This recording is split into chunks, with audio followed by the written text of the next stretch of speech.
saludo al doctor Sánchez Talanquer. Él es uno de los más importantes politólogos de este país. Mariano, ¿cómo estás? ¿Qué tal, Leonardo? Buenas noches. Muchas gracias por la invitación para platicar contigo y el auditorio. Pues, ¿cómo estás viendo el país? O sea, tenemos un presidente que trae un pleito casado con la Suprema Corte de Justicia, que tampoco quiere que el INAI se integre, que trae dos propuestas o tres de reforma constitucional ya en el último tramo de su mandato. Queríamos escuchar tu opinión. ¿Cómo estás viendo México, Mariano?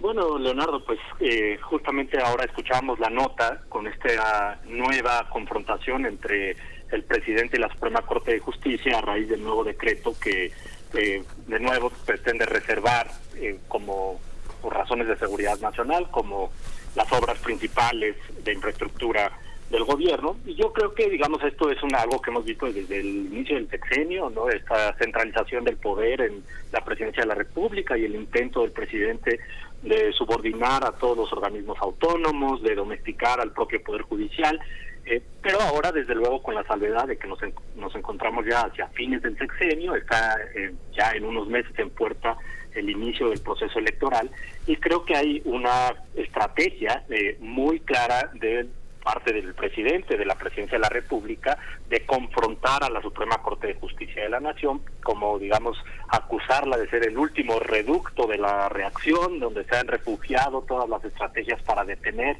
la transformación y conducirnos así a un proceso electoral en donde pueda plantear las elecciones como una disyuntiva entre la continuidad de la transformación del país o regresar, a los tiempos de dominancia de una élite corrupta, etcétera, que ahora está acusando a la Suprema Corte de Justicia de la Nación de ser la defensora de esos intereses, ¿no? Yo creo que, esto, como decíamos, lo hemos visto desde antes con otras instituciones, pero ahorita, en este momento, es el Poder Judicial el que está en la mira, y porque tienen decisiones muy importantes sobre la mesa, no solamente estas referidas a las obras prioritarias, si se concede o no que se trata de asuntos de seguridad nacional, cosa que la Suprema Corte ya en una sesión... Oye, pero el ecosistema ha cambiado tanto que un jefe de Estado en una república regida por la ley dice, lo hago porque hay gente que se opone a mis obras, como si no fuera un derecho en cualquier democracia oponerse o tener opiniones diferentes a la del gobierno, Mariano. Por supuesto, en una situación de normalidad democrática, con la democracia constitucional, uno esperaría que el Poder Ejecutivo se encarga de implementar las decisiones, las leyes aprobadas por el Legislativo, y la Suprema Corte se encarga, y el Poder Judicial se encarga de revisar la legalidad de los actos de otras autoridades.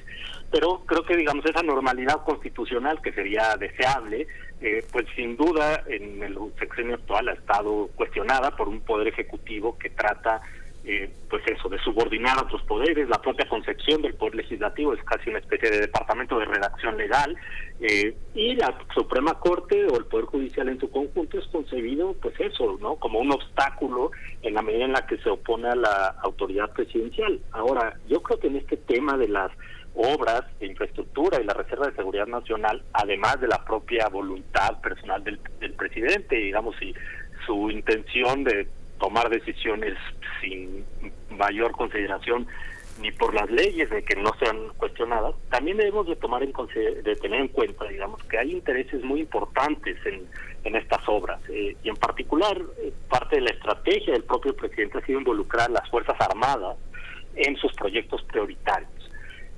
Entonces aquí, no solamente se trata ya de una confrontación posible, de una tensión entre dos poderes del Estado, sino que posiblemente una institución tan importante como las Fuerzas Armadas están entrando en un proceso, yo creo, problemático de, no sé si partidización o de identificación con un gobierno en turno, no necesariamente con la institución del Estado, y eso nos pone en una situación verdaderamente complicada, ¿no? Porque desde luego que uno esperaría en una circunstancia, como decías, de normalidad democrática constitucional, la Corte debería estar reconocida su facultad de decidir si las leyes y decisiones de los otros poderes son constitucionales o no, pero aquí hay interés. Oye, ¿y de los ciudadanos opinar críticamente o inconformarse por las decisiones del gobierno? ¿Faltaría más?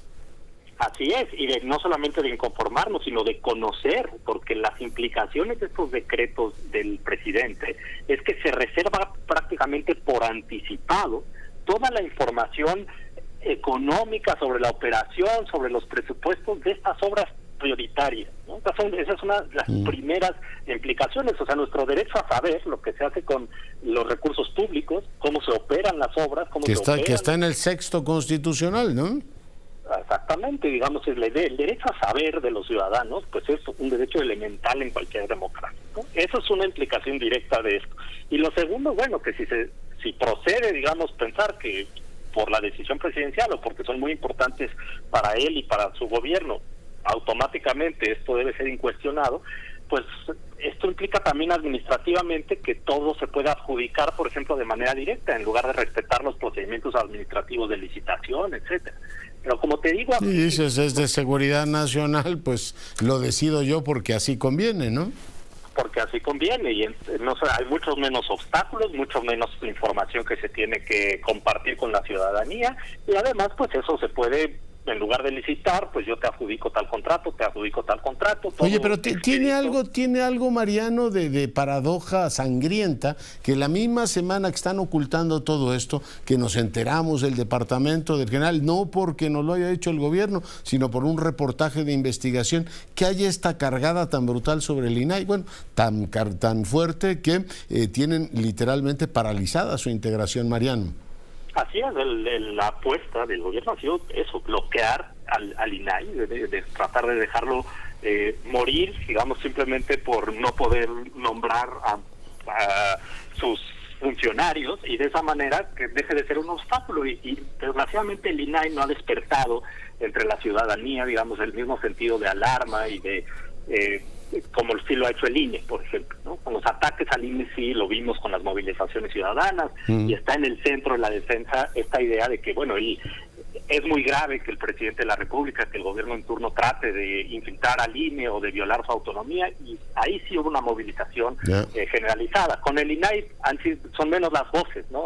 Estamos preocupados, pero no ha generado ese sentido colectivo de esto se tiene que defender. Pero yo diría que es igualmente grave. El INAI está tratando, digamos, porque no solamente es, bueno, ya decidió la Corte. Hoy mismo, bueno, el presidente refrenda con un decreto que es prácticamente idéntico al que ya suspendió la Suprema Corte, para tratar de volver. Pero de nuevo, esto es una estrategia, digamos, yo creo que hay que pensarlo así, es una estrategia para, ante la opinión pública, poder decir, miren, la Suprema Corte está haciendo el obstáculo para la transformación del país, así que tenemos que echar toda la cargada contra ella, y en las elecciones lo que va a estar en la boleta es la mafia del poder o nosotros. Oye, en tu haber intelectual está el habernos bueno, pues divulgado o dado a conocer la obra de Urbinati, quien por cierto tuvimos la ocasión de entrevistar en alguna ocasión, y decía, los gobiernos o la esencia de los gobiernos populistas es que no gobiernan, sino están permanentemente movilizados. Mariano, parece que esto se va a cumplir hasta el último día del sexenio.